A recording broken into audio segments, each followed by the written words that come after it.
ಪ್ರೀತಿಯ ವಿದ್ಯಾರ್ಥಿ ಮಿತ್ರರೇ, ಎಲ್ಲರಿಗೂ ನಮಸ್ತೆ. ಕಳೆದ ತರಗತಿಯಲ್ಲಿ ನೀಡಿದಂತಹ ಚಟುವಟಿಕೆಗಳನ್ನು ಎಲ್ಲರೂ ಮಾಡಿದ್ದೀರಲ್ವಾ? ಗಣಿತ ಬಹಳ ಸುಲಭ ಅಲ್ವಾ? ಕಳೆದ ಸಲ ನಾವು ಮಾಡಿದಂತಹ ಚಟುವಟಿಕೆಗಳನ್ನು ಎಲ್ಲರೂ ಕೂಡ ಮಾಡಿದ್ದೀರಿ ಅಲ್ವಾ? ಸರಿ, ನಾವು ಇವತ್ತು ಒಂದು ಚಿಕ್ಕ ಸ್ಪರ್ಧೆಯ ಮೂಲಕ ನಮ್ಮ ಗಣಿತ ಪಾಠವನ್ನು ಆರಂಭಿಸೋಣ. ಗೊತ್ತಾಯ್ತಾ? ಅದಕ್ಕೆ ನೀವೇನು ಮಾಡಬೇಕು? ಎಲ್ಲರೂ ಗಣಿತ ನೋಟು ಪುಸ್ತಕವನ್ನು ತೆಗೀರಿ. ಮತ್ತು ಪೆನ್ನು ಇಲ್ಲದವರು ಪೆನ್ಸಿಲ್ ಸಾಕು. ಪೆನ್ನಿಲ್ಲದವರೇನು ಪೆನ್ಸಿಲ್ ತಗೊಂಡ್ರೆ ಸಾಕು. ಸರಿ ಮಕ್ಕಳೇ, ಸಮಸಂಖ್ಯೆಗಳು ಎಂದರೆ ನಿಮಗೆ ಗೊತ್ತುಂಟು. ಯಾವೆಲ್ಲ ಸಮಸಂಖ್ಯೆಗಳಿವೆ? ಅದೇ ರೀತಿಯಲ್ಲಿ ವಿಷಮ ಸಂಖ್ಯೆಗಳು ಯಾವುದು ಅಂತ ಕೇಳಿದರೂ ಕೂಡ ನಿಮಗೆ ಗೊತ್ತುಂಟು. ನಾನು ಈಗ ಕೇಳ್ತಾ ಇರುವುದು 1ರಿಂದ 10ರವರೆಗೆ ಇರುವಂತಹ ವಿಷಮ ಸಂಖ್ಯೆಗಳು ಯಾವುದೆಲ್ಲ ಹೇಳಿ ನೋಡೋಣ. 1 ಜೊತೆಗೆ ಲೆಕ್ಕ ಹಾಕಿ ನೀವು ಕೂಡ. 3, 5, 7 ಮತ್ತು 9. ಹಾಗಾದರೆ ಸಮಸಂಖ್ಯೆಗಳು 2, ಯಾವುದು? 2, 4, 6, 8, 10. ಗೊತ್ತಾಯಿತು? ಇದು ನಿಮಗೆ ಪಕ್ಕನೆ ನೋಡುವಾಗ ಸಮಸಂಖ್ಯೆಗಳು ಮತ್ತು ವಿಷಮ ಸಂಖ್ಯೆಗಳು ಅಂತ ಹೇಳುವುದಕ್ಕೆ ಸಾಧ್ಯ ಇದೆ ಅಲ್ವಾ? ಕಳೆದ ವರ್ಷಗಳಿಂದ ನೀವು ಕಲಿತುಕೊಂಡು ಬಂದಿರುವಂತಹ ವಿಷಯ. ಆದರೆ ನಾನೊಂದು ಕೇಳುವುದು, ಸಮಸಂಖ್ಯೆಗಳಿಗೂ ಮತ್ತು ವಿಷಮ ಸಂಖ್ಯೆಗಳಿಗೂ ಏನೋ ಒಂದು ಪ್ರತ್ಯೇಕತೆ ಇದೆ. ಏನಾಗಿರ್ಬೋದು ಅದನ್ನೊಮ್ಮೆ ನೋಡೋಣ. ನಾವು ಉದಾಹರಣೆಗೆ ಸಮಸಂಖ್ಯೆಗಳ ಪ್ರತ್ಯೇಕತೆಗಳು ಏನು ಅಂತ ನಾನು ಹೇಳ್ತಾ ಇದ್ದೇನೆ. ಈಗ ಉದಾಹರಣೆಗೆ 4ನೇ ತರಗತಿಯಲ್ಲಿ 8 ವಿದ್ಯಾರ್ಥಿಗಳಿದ್ದಾರೆ. ಒಟ್ಟು ಎಷ್ಟಿದ್ದಾರೆ? 8 ವಿದ್ಯಾರ್ಥಿಗಳಿದ್ದಾರೆ. ಈ ವಿದ್ಯಾರ್ಥಿಗಳನ್ನು ಏನು ಮಾಡಬೇಕು? ಜೋಡಿಗಳಾಗಿ ಮಾಡಬೇಕು. ಅಂದರೆ ಒಂದು ಬೆಂಚಲ್ಲಿ ಇಬ್ಬರ ಹಾಗೆ ಕೂತುಗೊಳಿಸುವ. ಈಗ ಕೊರೋನಾ ಕೂಡ ಅಲ್ವಾ, ಅದಕ್ಕೆ ಒಂದು ಬೆಂಚಲ್ಲಿ ಇಬ್ಬರನ್ನು ಕೂತುಗೊಳಿಸುವ. 8 ಮಂದಿಯನ್ನು ಎಷ್ಟು ಬೆಂಚಲ್ಲಿ ಕೂತುಗೊಳಿಸ್ಬೋದು? 4 ಬೆಂಚುಗಳಲ್ಲಿ ಇಬ್ಬರನ್ನು ಕೂತುಗೊಳಿಸ್ಬೋದು ಅಲ್ವಾ? ಆಗ ಇನ್ನು ಯಾರಾದರೂ ಉಳಿದಿದ್ದಾರಲ್ಲಿ? ಇಲ್ಲ. ಇದು ಸಮವಾಗಿದೆ ಅಲ್ವಾ? ಸಮಸಂಖ್ಯೆಯಾಗಿದೆ. ಆದರೆ 3ನೇ ತರಗತಿಗೆ ಬಂದರೆ ಅಲ್ಲಿ 13 ಮಂದಿ ಮಕ್ಕಳಿದ್ದಾರೆ. ಅವರನ್ನು ಕೂಡ ಇದೇ ರೀತಿಯಲ್ಲಿ ಕುಳಿತುಕೊಂಡರು. ಯಾವ ರೀತಿ? ಒಂದು ಬೆಂಚಲ್ಲಿ ಇಬ್ಬರ ಹಾಗೆ ಕೂತುಕೊಂಡಾಗ ಒಟ್ಟು ಎಷ್ಟು ಬೆಂಚಿಗೂ ಬೇಕು ಅವರಿಗೆ? ಎಷ್ಟು ಮಂದಿ ಇದ್ದಾರೆ? 13 ಮಂದಿ. 6 ಬೆಂಚಿ ಆಗುವಾಗ ಜೋಡಿ ಮುಗಿಯಿತು. ಆಗ ಎಷ್ಟು ಸಂಖ್ಯೆ ಆಯಿತು? 12 ಆಯಿತು ಅಲ್ವಾ? ಆಗ ಉಳಿಯುವುದೆಷ್ಟು? ಬಾಕಿ ಉಳಿದದೆಷ್ಟು? ಒಬ್ಬ ಉಳಿದ. ಇದನ್ನು ನಾವು ಏನಂತ ಕರಿಬಹುದು? ವಿಷಮ ಸಂಖ್ಯೆ ಅಂತ ಕರಿಬಹುದು. ಹೇಗೆ ನೋಡಿ, ಒಂದು ಸಂಖ್ಯೆಯನ್ನು 2 ಜೊತೆಗೊಳಿಸಿದಾಗ ಜೋಡಿಗಳಾಗುವಂಥದ್ದನ್ನು ನಾವು ಸಮಸಂಖ್ಯೆ ಅಂತಲೂ, ಅದೇ ರೀತಿಯಲ್ಲಿ 2 ಜೊತೆ ಮಾಡಿದಾಗ ಕೊನೆಗೆ 1 ಉಳಿಯುವುದನ್ನು ನಾವು ವಿಷಮ ಸಂಖ್ಯೆ ಅಂತಲೂ ಹೇಳುವುದಕ್ಕೆ ಸಾಧ್ಯ ಇದೆ. ಗೊತ್ತಾಯ್ತಾ?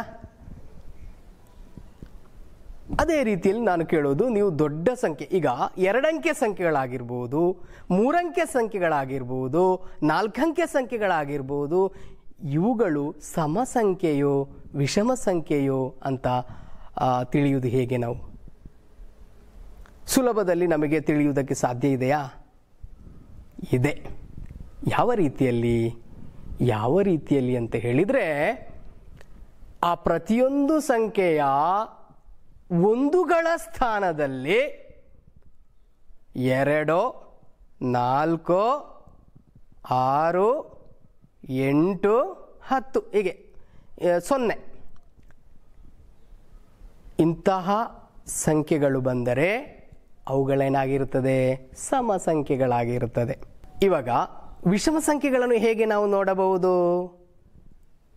ಈಗ 4 ಅಂಕೆ ಸಂಖ್ಯೆಯಾದರೂ 3 ಅಂಕೆ ಸಂಖ್ಯೆಯಾದರೂ ಅವುಗಳ ಒಂದುಗಳ ಸ್ಥಾನದಲ್ಲಿ 1, 3, 5, 7 ಅಥವಾ 9 ಇಷ್ಟು ಸಂಖ್ಯೆಗಳು ಬಂದರೇನು, ಈ ಸಂಖ್ಯೆಗಳು ಬಂದರೆ ಏನಾಗಿರ್ತದೆ, ವಿಷಮ ಸಂಖ್ಯೆಗಳಾಗಿರುತ್ತದೆ. ಹೌದಲ್ವಾ? ಸರಿ, ಇದು ಅದರ ಪ್ರತ್ಯೇಕತೆ ಅಲ್ವಾ. ಈಗ ನಾವು ಕೆಲವೊಂದು ಸಂಖ್ಯೆಗಳನ್ನು ನಾನು ಹೇಳಿದರೆ ನಿಮಗೆ ಸುಲಭದಲ್ಲಿ ನಿಮಗೆ ಹೇಳುವುದಕ್ಕೆ ಸಾಧ್ಯತೆ. ಒಂದು ಉದಾಹರಣೆಗೆ 2 ಅಂಕೆ ಸಂಖ್ಯೆ ಹೇಳುತ್ತಾನೆ, 56. ಯಾವ ಸಮಸಂಖ್ಯೆಯೋ ವಿಷಮವೋ? ಸಮಸಂಖ್ಯೆ. ಯಾಕೆ? ಆ ಒಂದುಗಳ ಸ್ಥಾನದಲ್ಲಿ 6 ಅಂತ ಬಂದಿದೆ. ಇನ್ನು 537 ಯಾವ ಸಂಖ್ಯೆ ಒಂದುಗಳ ಸ್ಥಾನದಲ್ಲಿ ಇರುವುದು? 7 ಎಂಬುದು ವಿಷಮ ಸಂಖ್ಯೆ ಆದ ಕಾರಣ ಅದು ಏನಾಗಿದೆ? ವಿಷಮ ಸಂಖ್ಯೆ ಆಗಿದೆ ಎಲ್ಲವೂ ಅಲ್ವಾ. ಅದೇ ರೀತಿಯಲ್ಲಿ 4 ಅಂಕೆ ಸಂಖ್ಯೆ ಹೇಳಿದರೆ 1230 0 ಬಂದಿದೆ, ಅದೇನಾಗಿರ್ತದೆ? ಸಮಸಂಖ್ಯೆಯಾಗಿರುತ್ತದೆ. ಇವಾಗ ಒಂದು ಚಿಕ್ಕ ಒಂದು ಸ್ಪರ್ಧೆ ನಡೆಸೋಣ, ಗಣಿತದ ಒಂದು ಸ್ಪರ್ಧೆ. ನೀವೆಲ್ಲರೂ ಕೂಡ ರೆಡಿಯಾಗಿದ್ದೀರಲ್ವಾ? ನೋಡೋಣ. ನಾನು 5 ಪ್ರಶ್ನೆಗಳನ್ನು ಕೇಳ್ತೇನೆ. ಆ 5 ಪ್ರಶ್ನೆಗಳಿಗೆ ಯಾರು ಸರಿ ಉತ್ತರವನ್ನು ನೀಡ್ತಾರೆ ಅಂತ ನೋಡೋಣ. ನಿಮ್ಮ ನೋಟು ಪುಸ್ತಕ ತೆಗಿರಿ, ಆಯಿತಾ? ನೀವು ಹೇಳಬೇಕಾದ್ದು 2 ಸಂಖ್ಯೆಗಳನ್ನು ನಾನು ಹೇಳ್ತೇನೆ, ಅದನ್ನು ಕೂಡಿಸಿದಾಗ ಒಂದು ಉತ್ತರ ಬರ್ತದೆ. ಆಗ ಆ ಉತ್ತರ ಸಮಸಂಖ್ಯೆ ಆಗಿರುತ್ತದೋ ವಿಷಮ ಸಂಖ್ಯೆ ಆಗಿರ್ತದೋ ಅಂತ ಹೇಳಬೇಕು ನೀವು. ಸರಿ ಅಲ್ವಾ? 1ನೇ ಪ್ರಶ್ನೆ ನೋಡಿ, ಸ್ಕ್ರೀನ್ನ ಮೇಲೆ ಬರ್ತದೆ. 1ನೇ ಪ್ರಶ್ನೆ ಬರ್ತದೆ, 7 ಕೂಡಿಸು 3 ಬರೆಯಿರಿ. ಬರ್ದ್ರಾ? ಇನ್ನು ಪೆನ್ ಡೌನ್ ಹೇಳಿದ ಕೂಡಲೇ ಪೆನ್ ಕೆಳಗಿಡಬೇಕು. ಬರ್ದಾಯ್ತಲ್ಲ? ಯಾವ ಸಂಖ್ಯೆ ಆಗಿದೆ? ಯಾವ ಸಂಖ್ಯೆ ಸಿಕ್ಕಿದೆ? 7 3 ಆಗುವಾಗ 10 ಆಗ್ತದೆ ಅಲ್ವಾ? 10 ಆಗುವಾಗ ಯಾವ ಸಂಖ್ಯೆ ಅದು? ಸಮ ಸಂಖ್ಯೆ ಆಗಿದೆ. ನೀವು ಸಮ ಅಂತ ಬರೆದಿದ್ರೆ ಒಂದು ಮಾರ್ಕ್ ಆಗಿ ನಿಮಗೆ 1 ಪಾಯಿಂಟ್ ಆಯಿತು. ಇನ್ನು 2ನೇ ಪ್ರಶ್ನೆಗೆ ಹೋಗೋಣ. ನೋಡಿ, ಸ್ಕ್ರೀನಲ್ಲಿ ನೋಡಿ, 12 ಕೂಡಿಸು 17. 2 ಕೂಡಿಸಿ. ನೀವು 2 ಕೂಡಿಸೋ ಗಮನಿಸಬೇಕು, ಒಂದುಗಳ ಸ್ಥಾನದಲ್ಲಿ ಇರುವುದು ಮಾತ್ರ ಕೂಡಿಸಿದ್ರೆ ಸಾಕು. ಆಗ ಸಮವೋ ವಿಷಮವೋ ಅಂತ ಹೇಳಿದರೆ ಸಾಕು ಅಲ್ವಾ? ಎಷ್ಟಾಯಿತು? ಸರಿ, ಯಾವ ಸಂಖ್ಯೆಯಾಗಿದೆ ಅದು? ವಿಷಮ ಸಂಖ್ಯೆಯಾಗಿದೆ ಅಂತ ಬರೆದವರು ಅಲ್ಲಿ ಮಾರ್ಕ್ ಹಾಕಿ, ಒಂದು ನೀವೇ ಮಾರ್ಕ್ ಹಾಕಿ. ಹಾಗೆ ಎಷ್ಟು ಅದು ಹಾಕಿದರೆ 1 ಪಾಯಿಂಟ್ ಸಿಕ್ಕಿತ್ತು, ಮತ್ತು ಕೂಡ 1 ಪಾಯಿಂಟ್ ಸಿಕ್ಕಿತ್ತು. ಇನ್ನು 3ನೇ ಪ್ರಶ್ನೆ ನೋಡಿ, 438 ಕೂಡಿಸು 86. ಒಂದುಗಳ ಸ್ಥಾನದಲ್ಲಿ ಇರೋದು ಮಾತ್ರ ಊಹಿಸಿದ್ರೆ ಸಾಕು. ಸಿಕ್ಕಿತಾ? ಸಮ ಸಂಖ್ಯೆಯಾಗಿದೆಯೋ ವಿಷಮ ಸಂಖ್ಯೆಯಾಗಿದೆಯೋ? Pen down. ಯಾವ ಸಂಖ್ಯೆ ಆಗಿದೆ ಅದು? ಸಮ ಸಂಖ್ಯೆಯಾಗಿದೆ. ಅಂದರೆ 524 ಎಂಬ ಉತ್ತರ ಬರ್ತದೆ ಅಲ್ಲಿ ಅಲ್ವಾ? ಸರಿ, ಇನ್ನು 4ನೇ ಪ್ರಶ್ನೆ ಕೇಳ್ತಾ ಇದ್ದೇನೆ. ಇದು ಮೊದಲನೇ ಉತ್ತರ ಸರಿಯಾದವರಿಗೆ 1 ಮಾರ್ಕ್ ಹಾಕಿ. ಅಲ್ಲಿ 4ನೇ ಪ್ರಶ್ನೆ ಕೇಳ್ತಾ ಇದ್ದೇನೆ.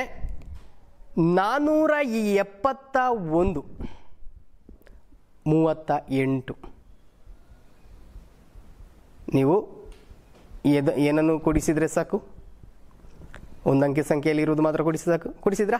ಯಾವ ಸಂಖ್ಯೆ ಬರ್ತದೆ? ಸಮ ಸಂಖ್ಯೆ ಬರ್ತದ ವಿಷಮ ಬರ್ತದ? ವಿಷಮ ಬರ್ತದೆ. ಹಾಗಾದ್ರೆ ಏನು ಮಾಡಬೇಕು ನೀವು? ಅಲ್ಲಿ 1 ಟಿಕ್ ಹಾಕಿದ್ರಲ್ವಾ? ಇನ್ನು 2374 ಕೂಡಿಸು 82 ಬರ್ದ್ರಾ? 2000 ನೋಡಿ, ಸ್ಕ್ರೀನಲ್ಲಿ ಬಂತು. 2374 ಕೂಡಿಸು 82 ಸಮಸಂಖ್ಯೆ ಬರ್ತದ ವಿಷಮ ಬರ್ತದ? ಸಮಸಂಖ್ಯೆ ಬರ್ತದೆ ಅಲ್ವಾ? ಸಮಸಂಖ್ಯೆ ಅಂತ ಬರ್ದವರು ವಿಷಮ ಬರ್ದವ್ರದ್ದು ತಪ್ಪು, ಸಮ ಅಂತ ಬರ್ದವ್ರದ್ದು ಸರಿ. ಅಲ್ಲಿ 1 ಟಿಕ್ ಹಾಕಿ. ಇನ್ನು 5ರಲ್ಲಿ ಎಷ್ಟು ಅಂಕಗಳು ಲಭಿಸಿದೆ ಅಂತ ನೋಡಿ. ಸ್ಪರ್ಧೆ ಮುಗಿಯಿತಿಲ್ಲಿಗೆ. 5ರಲ್ಲಿ ಕೂಡಿಸಿದ್ರಾ? 5ರಲ್ಲಿ 5 ಮಾರ್ಕು ಸಿಕ್ಕಿದವನಿಗೆ ಎ ಗ್ರೇಡು, 5ರಲ್ಲಿ 4 ಸಿಕ್ಕಿದವನಿಗೆ ಬಿ ಗ್ರೇಡು, 5ರಲ್ಲಿ 3 ಸಿಕ್ಕಿದವನಿಗೆ ಸಿ ಗ್ರೇಡು, 5ರಲ್ಲಿ 2 ಸಿಕ್ಕಿದವರಿಗೆ ಡಿ ಗ್ರೇಡು, 5ರಲ್ಲಿ 1 ಸಿಕ್ಕಿದವನಿಗೆ ಇ ಗ್ರೇಡು. ಇನ್ನು ಸಿಗದೇ ಇರುವವರು ಇರ್ಬೋದು, ಬೇಸರವನ್ನು ಮಾಡುವುದು ಬೇಡ, ಗೊತ್ತಾಯ್ತಾ? ಇನ್ನೂ ಕೂಡ ಇಂತಹ ಸ್ಪರ್ಧೆಗಳು ಇರ್ಬೋದು ನಿಮ್ಮ ತರಗತಿಗಳಲ್ಲಿ. ಆಗ ಅದರಲ್ಲಿ ನೀವು ಕಲಿತು ಒಳ್ಳೆ ಅಂಕಗಳನ್ನು ಪಡೆಯುವುದಕ್ಕೆ ನೋಡಿ. ಇದು ಈಗ ಬರೆದದ್ದನ್ನು ನೀವೇನು ಮಾಡಬೇಕು, ನಿಮ್ಮ ಟೀಚರಿಗೋ ಅಧ್ಯಾಪಕರಿಗೋ ನೀವು ಕಳುಹಿಸಿ ಕೊಡಬೇಕು, ಗೊತ್ತಾಯ್ತಾ? ಸತ್ಯಸಂಧತೆಯಿಂದ ಬರೆದದಲ್ವಾ? ಆಗ ನೀವು ಕಳುಹಿಸಿ ಕೊಡಬೇಕು. ಇಲ್ಲಿಗೆ ಈ ಒಂದು ಸ್ಪರ್ಧೆ ಮುಕ್ತಾಯಗೊಂಡಿದೆ. ಓಕೆ, ಇನ್ನು ನಾವು ನೇರಲ್ಲಿ ಹೋಗೋಣ, ಪಾಠದ ಕಡೆಗೆ ಹೋಗೋಣ. ಕಳೆದ ತರಗತಿಯಲ್ಲಿ ನಾವು ಕೂಡಿಸಿದ್ದೇವೆ. ಯಾವ ಸಂಖ್ಯೆಗಳನ್ನು ಕೂಡಿಸಿದ್ದೇವೆ? 4 ಅಂಕೆ ಸಂಖ್ಯೆಗಳನ್ನು ಕೂಡಿಸಿದ್ದೇವೆ ಅಲ್ವಾ ಮಕ್ಕಳೇ?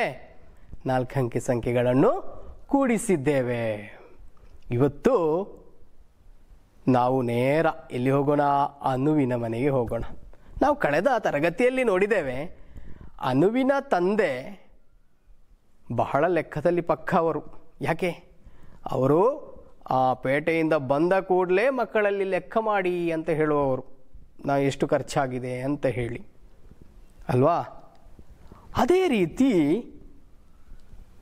ಅವರು ಪ್ರತಿ ತಿಂಗಳು ಏನು ಮಾಡ್ತಾ ಇದ್ರು ಅಂತ ಹೇಳಿದರೆ, ಎಲ್ಲ ಖರ್ಚಾದದನ್ನು ಒಟ್ಟಿಗೆ ಸೇರಿಸಿ ಎಷ್ಟಾಯಿತು ಎಂಬುದನ್ನು ಕೂಡಿಸಿ ನೋಡ್ತಾ ಇದ್ರು, ಗೊತ್ತಾಯ್ತಾ? ಹಾಗೆ ಕಳೆದ ತಿಂಗಳ ಅವರ ಮನೆಗೆ ಬೇಕಾದಂಥ ಸಾಮಗ್ರಿಗಳ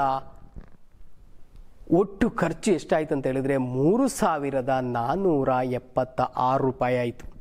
3,476 ರೂಪಾಯಿ ಆಯಿತು. ಬಾಕಿ ಇತರ ಖರ್ಚುಗಳು 2,359 ರೂಪಾಯಿ ಆಯಿತು. 2,359 ರೂಪಾಯಿ ಆಯಿತು, ಗೊತ್ತಾಯ್ತಾ? ಇವರ ತಂದೆ ಏನು ಮಾಡ್ತಾ ಇದ್ರು? ಪ್ರತಿ ತಿಂಗಳು ಅದನ್ನು ಕೂಡಿಸ್ತಾ ಇದ್ರು. ಕೂಡಿಸಿ ಎಷ್ಟು ದುಡ್ಡಾಯಿತು ಎಂಬುದು ನೋಡ್ತಾ ಇದ್ರು. ಯಾಕಾಗಿರ್ಬೋದು ಮಕ್ಕಳೇ?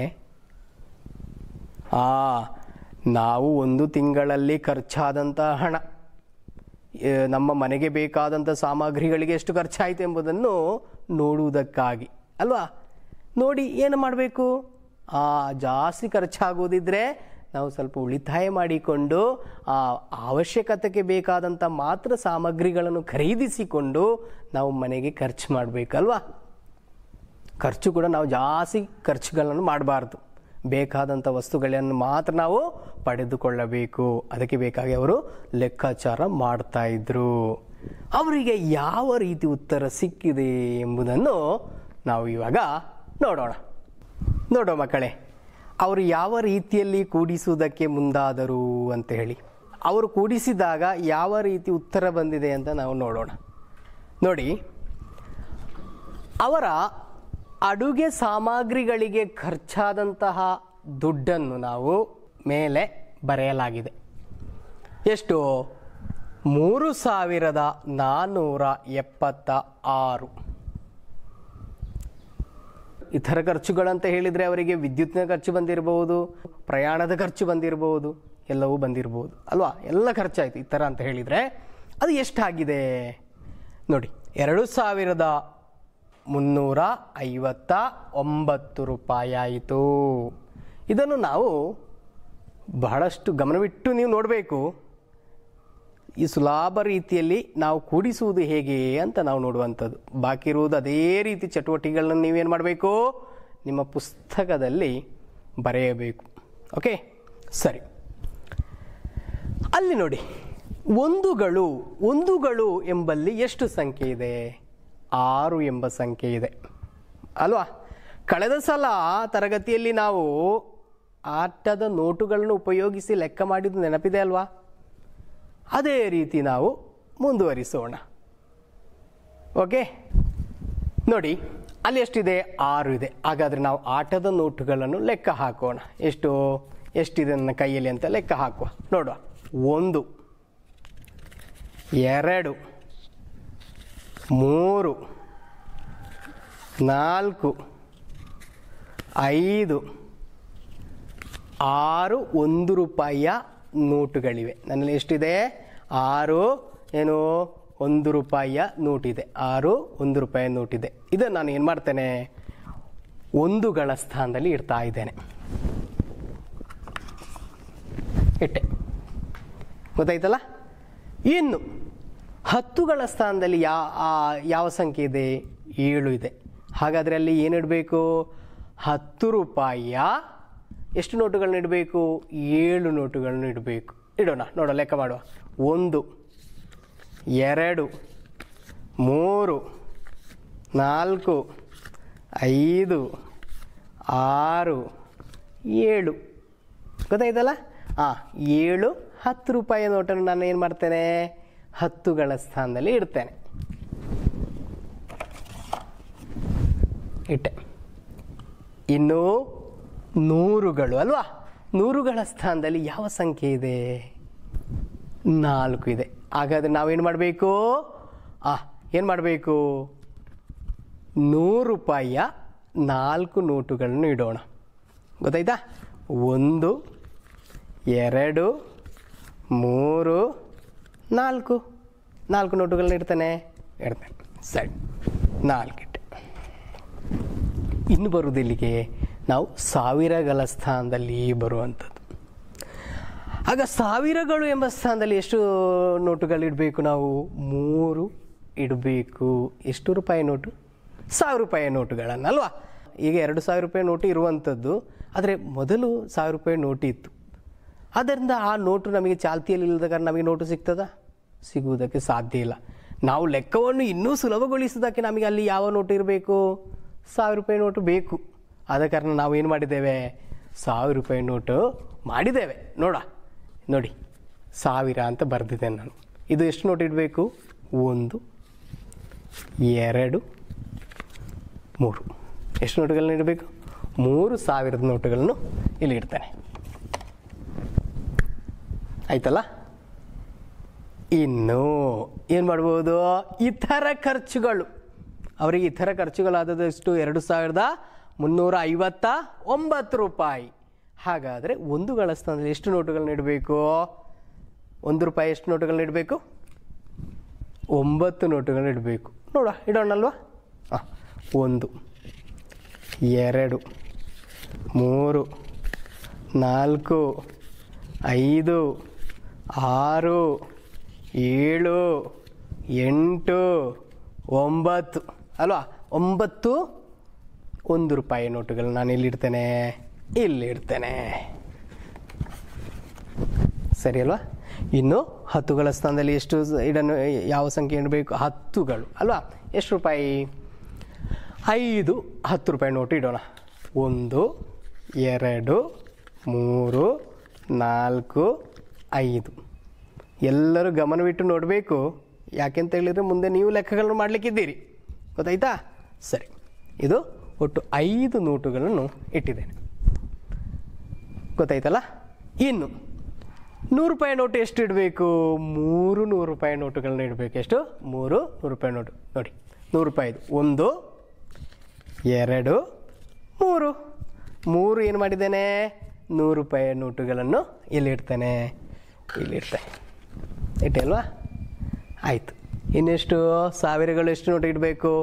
2 ನೋಟುಗಳನ್ನು ಇಡೋಣ. 1000 ರೂಪಾಯ 2 ನೋಟುಗಳನ್ನು ಇಡೋಣ. 1 2 1000 ರೂಪಾಯಿ ನೋಟುಗಳನ್ನ ನಾನು ಇಲ್ಲಿಟ್ಟೆ.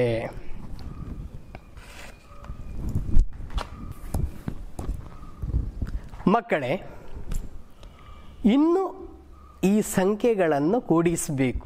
ಈಗ ನೋಡಿ, ನಮ್ಮ ಎದುರುಗಡೆ ಇರುವ ಸಂಖ್ಯೆಗಳು ಈಗ 4 ಅಂಕೆ ಸಂಖ್ಯೆಗಳು. ಈ 4 ಅಂಕೆ ಸಂಖ್ಯೆಗಳನ್ನು ಪರಸ್ಪರ ಕೂಡಿಸುವಾಗ ನಾವು ಏನನ್ನು ಗಮನಿಸಬೇಕು ಅಂತ ನಾವು ಕಳೆದ ತರಗತಿಯಲ್ಲಿ ನೋಡಿದ್ದೇವೆ. ಆದರೆ ಇದರಲ್ಲಿ ಯಾವ ಬದಲಾವಣೆ ಬರ್ತದೆ ಎಂಬುದನ್ನು ಇಲ್ಲಿ ಕೂಡಿಸುವಾಗ ಗೊತ್ತಾಯ್ತಾ? ನಾವು ಸ್ಪರ್ಧೆ ನಡೆಸಿದ್ದೇವೆ. ಇಲ್ಲಿ ಒಂದುಗಳ ಸ್ಥಾನದಲ್ಲಿ ಯಾವ ಸಂಖ್ಯೆ ಇದೆ? 9 ಮತ್ತು 6 ಎಂಬ ಸಂಖ್ಯೆ ಇದೆ ಅಲ್ವಾ? ಹಾಗಾದರೆ ಈ ಉತ್ತರ ಸಮಸಂಖ್ಯೆ ಬರಬಹುದಾ, ವಿಷಮ ಸಂಖ್ಯೆ ಬರಬಹುದಾ? ಒಂದುಗಳ ಸ್ಥಾನ ಮಾತ್ರ ನಾವು ಕೂಡಿಸಿದರೆ ಸಾಕು. ನೀವು ಅದು ಕೂಡಿಸಿ ನೋಡಿ ಆಯಿತಾ? ಯಾವ ಸಮಸಂಖ್ಯೆ ಬರ್ಬೋದಾ, ವಿಷಮ ಸಂಖ್ಯೆ ಬರ್ಬೋದಾ ಅಂತ ನೋಡಿ. ಗೊತ್ತಾಯ್ತಾ? ಸರಿ, ಇನ್ನು ನಾವು ಇದನ್ನು ಲೆಕ್ಕ ಹಾಕೋಣ. ಹೇಗೆ ಕೂಡಿಸುವುದು ಅಂತ ನಾನು ಹೇಳಿಕೊಡ್ತೇನೆ. ಒಂದುಗಳ ಸ್ಥಾನದಲ್ಲಿ ಏನಿದೆ 6 ಎಂಬುದಿದೆ, ಇಲ್ಲಿ 9 ಇದೆ. ಇನ್ನೇನು ಮಾಡಬೇಕು? ಇದನ್ನು ಎರಡನ್ನು ಕೂಡ ಕೂಡಿಸಬೇಕು ಅಲ್ವಾ? ಕೂಡಿಸುವ. ನಾವೊಂದು ಕೆಲಸ ಮಾಡುವ. ಇಲ್ಲಿಂದ ನಾನು 6 ನೋಟುಗಳನ್ನು ತೆಕ್ಕೊಂಡೆ, ಇಲ್ಲಿಂದ ನಾನು 9 ನೋಟುಗಳನ್ನು ಕೂಡ ಏನು ಮಾಡಿದೆ? ತೆಗೆದೆ. ಈಗ ಒಟ್ಟು ಎಷ್ಟು ನೋಟುಗಳಾಯಿತು ಅಂತ ನಾವು ಲೆಕ್ಕ ಮಾಡಿದರೆ ಸಾಕಲ್ವಾ? ಸಾಕು. ಲೆಕ್ಕ ಮಾಡ್ತೇನೆ. 1 2 3 4 5 6 7 8 9 10 11 12 13 14 15 ಅಲ್ಲ, ಒಟ್ಟು ಎಷ್ಟಾಯಿತು? 15 ಆಯಿತು. ಈಗ ನಮ್ಮ ಲೆಕ್ಕದಲ್ಲಿ 15 ಆಯಿತು ಅಂತ ಹೇಳಿದರೆ ಏನು? 15 1 ರೂಪಾಯಿ ನೋಟು ನನ್ನ ಕೈಯಲ್ಲಿದೆ. ಹಾಗೆ ಇಲ್ಲಿ ಎಷ್ಟು ಒಂದುಗಳು ಎಂಬುದು 15 ಆಯಿತು. ಹಾಗೆ ನಮಗೆ 15 ಕೂಡ ಇಲ್ಲಿ ಒಟ್ಟಿಗೆ ಇಡಲಿಕ್ಕೆ ಸಾಧ್ಯ ಇದೆಯೋ? ಇಲ್ಲ. ಬಲದ ಬದಿಯ ಸಂಖ್ಯೆಯನ್ನು ಮಾತ್ರ ಬರಿಬೇಕು. ಆಗ 15 ಬಂದರೆ ಅಲ್ಲಿ ಎಷ್ಟು ಬರಿಬೇಕು ನಾವು? 5 ಮಾತ್ರ ಬರಿಬೇಕು. ಅದನ್ನು ನಾವು ಏನು ಮಾಡುವ? 5 ಒಂದುಗಳ ನೋಟುಗಳನ್ನ ನಾವು ಅಲ್ಲಿ ಇಡೋಣ. 1 2 3 4 5 5 ಮಾತ್ರ ಇಡೋಣ. ಯಾಕೆ? 5 ಮಾತ್ರ ಬರೆದು ಸಾಕು. ನಾನು 5 ಇಲ್ಲಿ ಇಡ್ತೇನೆ. ಇಟ್ಟೆ, 5 ಇಟ್ಟೆ. ಹಾಗಾದರೆ ನನ್ನ ಬಾಕಿ 1 ರೂಪಾಯಿಯ ಎಷ್ಟು ನೋಟುಗಳಿವೆ? 10 ಇದೆ. ಇದನ್ನು ಏನು ಮಾಡಬೇಕು? ಏನು ಮಾಡಬೇಕು ಅಂತ ಹೇಳಿದರೆ, ಈ 10 ರೂಪಾಯಿ ಏನು ಇದೆ? 1 ರೂಪಾಯಿಯ 10 ನೋಟುಗಳಿವೆ. ಹಾಗೆ ಎಷ್ಟು ರೂಪಾಯಿ ಆಯಿತು? 10 ರೂಪಾಯಿ ಆಯಿತು ಅಲ್ವಾ?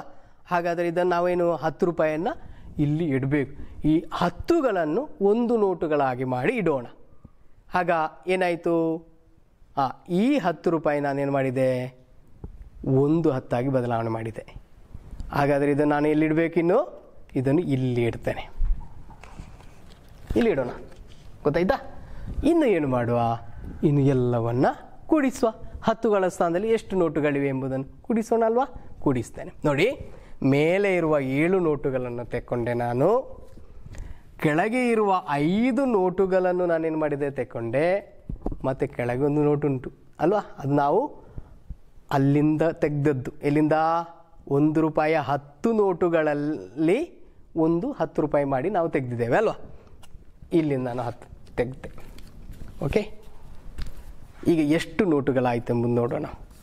1 2 3 4 5 6 7 8 9 10 11 12 13.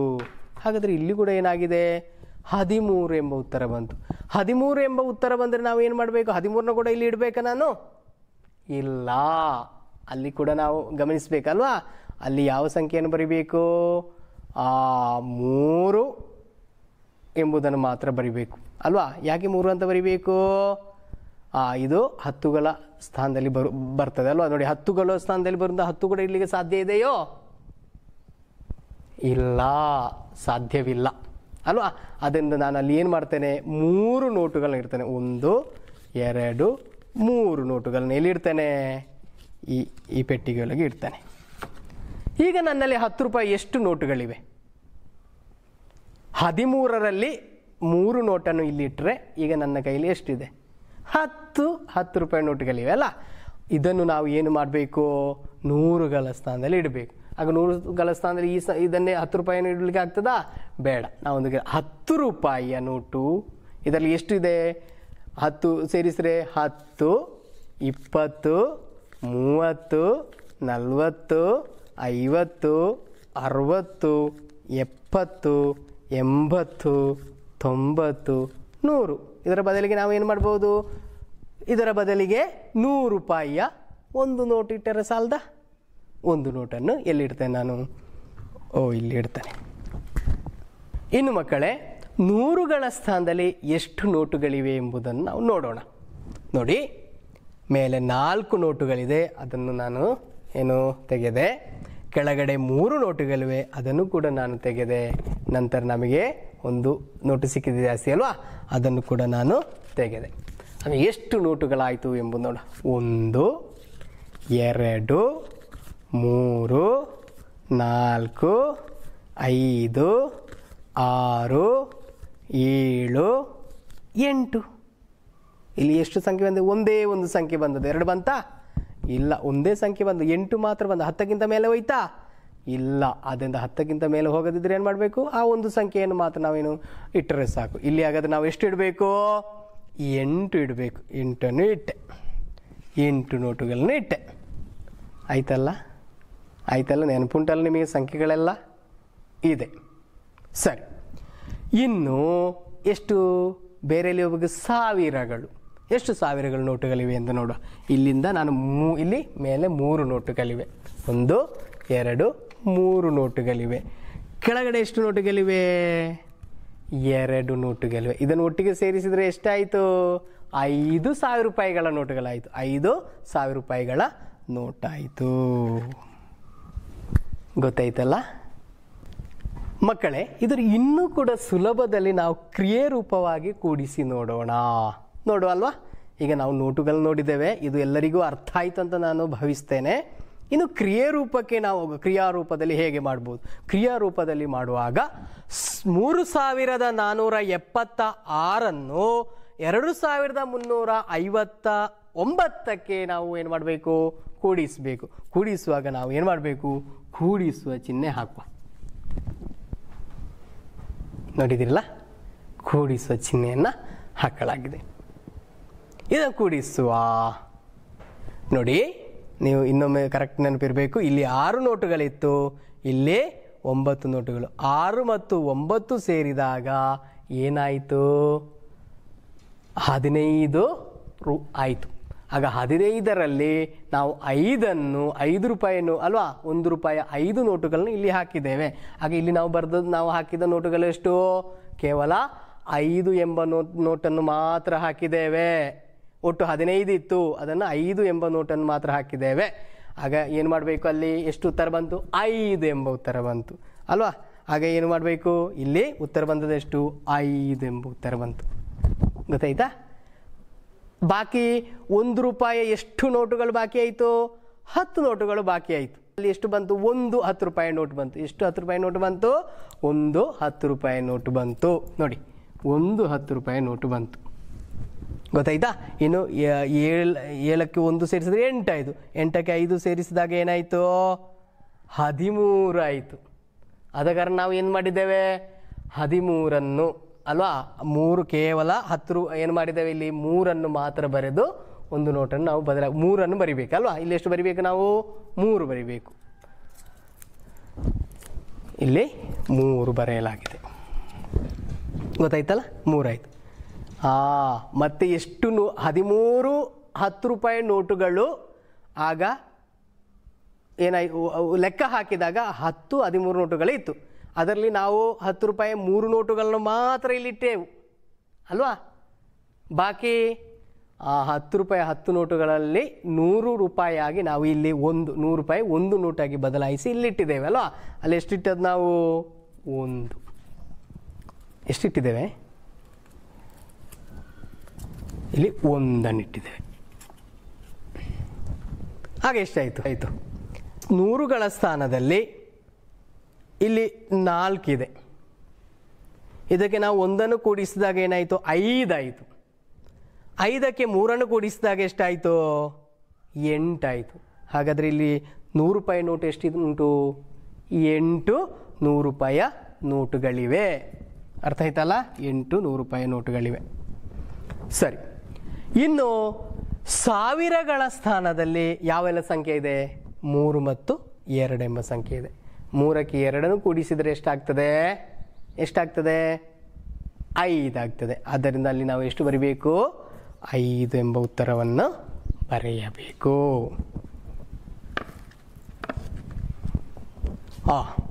ಹಾಗಾದರೆ ಅನುವಿನ ಮನೆಯ 1 ತಿಂಗಳ ಒಟ್ಟು ಖರ್ಚೆಷ್ಟು? ಒಟ್ಟು ಖರ್ಚು 5,835 ರೂಪಾಯಿ. ಇದು ಅರ್ಥ ಆಯಿತು ಅಂತ ಭಾವಿಸ್ತೇನೆ. ಎಲ್ಲರಿಗೂ ಅರ್ಥ ಆಯ್ತಲ್ವಾ? ಇದೇ ರೀತಿಯಲ್ಲಿ ನೀವು ಏನು ಮಾಡಬೇಕು ಅಂತ ಹೇಳಿದರೆ, ನಿಮ್ಮ ಮನೆಯ 1 ತಿಂಗಳ ಖರ್ಚು ಎಷ್ಟು ಎಂಬುದನ್ನು ನೀವು ಲೆಕ್ಕ ಹಾಕಬೇಕು. ಕಳೆದ ತಿಂಗಳಲ್ಲಿ ಆಹಾರ ಸಾಮಗ್ರಿಗಳಿಗೆ ಮಾತ್ರ ಎಷ್ಟು ಖರ್ಚಾಯಿತು, ಬಾಕಿ ಇತರ ಎಷ್ಟು ಖರ್ಚಾಯಿತು ಎಂಬುದನ್ನು ಒಟ್ಟಿಗೆ ಕೂಡಿಸಿ ಉತ್ತರವನ್ನು ನೀವು ಕಂಡುಹುಡುಕಬೇಕು. ಗೊತ್ತಾಯ್ತಲ್ವಾ? ಇನ್ನು ನಿಮ್ಮ ಪಾಠಪುಸ್ತಕದಲ್ಲಿ 43ನೇ ಪೇಜ್ ನಂಬರ್ನಲ್ಲಿ ಒಂದು ಚಟುವಟಿಕೆ ಕೊಡಲಾಗಿದೆ. ಕುಡಿಯುವ ನೀರು ಎಂಬ ಒಂದು ಚಟುವಟಿಕೆ ನೀಡಲಾಗಿದೆ. ಆ ಚಟುವಟಿಕೆಯನ್ನು ಅದೇ ರೀತಿ ನೀವು ಅಭ್ಯಾಸವನ್ನು ಮಾಡಬೇಕು. ಮತ್ತು ನೋಡಿ, ಸ್ಕ್ರೀನಲ್ಲಿ ಕೆಲವು ಲೆಕ್ಕಗಳನ್ನು ಕೊಡಲಾಗಿದೆ. ಇದನ್ನು ಕೂಡ ಆ ಅಭ್ಯಾಸದ ರೀತಿಯಲ್ಲಿಯೇ ನೀವು ಲೆಕ್ಕಗಳನ್ನು ಮಾಡಿ ನಿಮ್ಮ ತರಗತಿ ಅಧ್ಯಾಪಕರಿಗೆ ಕಳುಹಿಸಿ ಕೊಡಬೇಕು. ಓಕೆ ಮಕ್ಕಳೇ, ಹಾಗಾದರೆ ಇವತ್ತಿನ ನಾವು ಒಂದು ಹೊಸ ರೀತಿಯಲ್ಲಿ ನಾವು ಹೋಗಿದ್ದೇವೆ. ಅದೇ ರೀತಿಯಲ್ಲಿ ನಾನು ನೀಡಿದಂತಹ ಚಟುವಟಿಕೆಗಳನ್ನು ನೀವು ಮಾಡಬೇಕು. ಮಾಡಿ ನಿಮ್ಮ ತರಗತಿ ಅಧ್ಯಾಪಕರಿಗೆ ಕಳುಹಿಸಿಕೊಡಬೇಕು. ಓಕೆ, ಸರಿ. ಇನ್ನು ನಾವು ಮುಂದಿನ ತರಗತಿಯಲ್ಲಿ ಭೇಟಿಯಾಗೋಣ.